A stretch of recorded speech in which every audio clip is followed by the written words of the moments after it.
for Erika. Mama xe. Đôi vì sao mama? Ôi, Sophie, cái đâu bên đấy?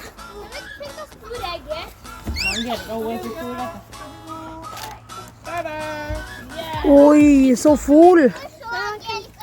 Mà sân mình chia ngay cuộc cầm nà rồi bỏ mặt khmếch. Hai mặt khmếch nhóm quạt bàn có hai con trai tầng ở khnia đâm bay nhằm hà pe là nghĩa chung khnia.បន្ទាប់ពីញ៉ាំអាហារពេលល្ងាចជុំគ្នារួចហើយគឺយើងមានរៀបចំកម្មវិធីល្បែងកម្សាន្តមួយចំនួនដើម្បីឲ្យកូនបានលេងសប្បាយជុំគ្នាជាមួយជីដូនមួយរបស់គាត់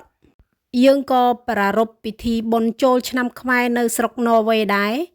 ដោយឲ្យកូនលេងល្បែងប្រជាប្រិយមួយចំនួនល្បែងប្រជាប្រិយនេះដែរគឺលេងសម្រាប់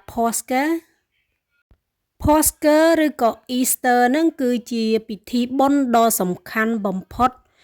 នៅក្នុងប្រតិទិនរបស់សាសនាគ្រិស្តវាជារឿងដែលព្រះយេស៊ូវបានរស់ឡើងវិញ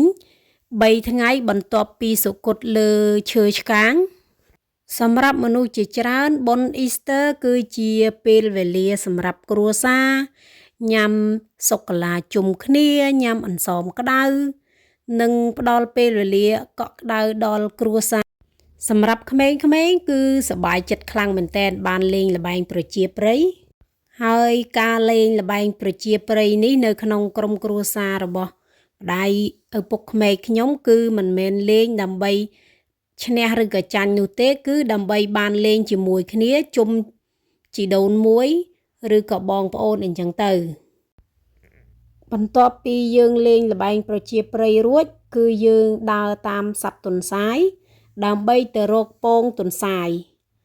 ហើយយើងរកពងទន្សាយបានគឺនៅក្នុងពងទន្សាយនោះដែរមានរបស់របរជាច្រើនដែលក្មេងៗចូលចិត្តឥឡូវនេះគឺគាត់រកកន្លែងដែលទន្សាយលាក់ពងឃើញហើយក៏បានពងទន្សាយមក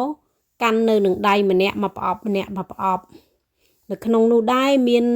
របស់របរដែលក្មេងៗចូលចិត្តជាច្រើន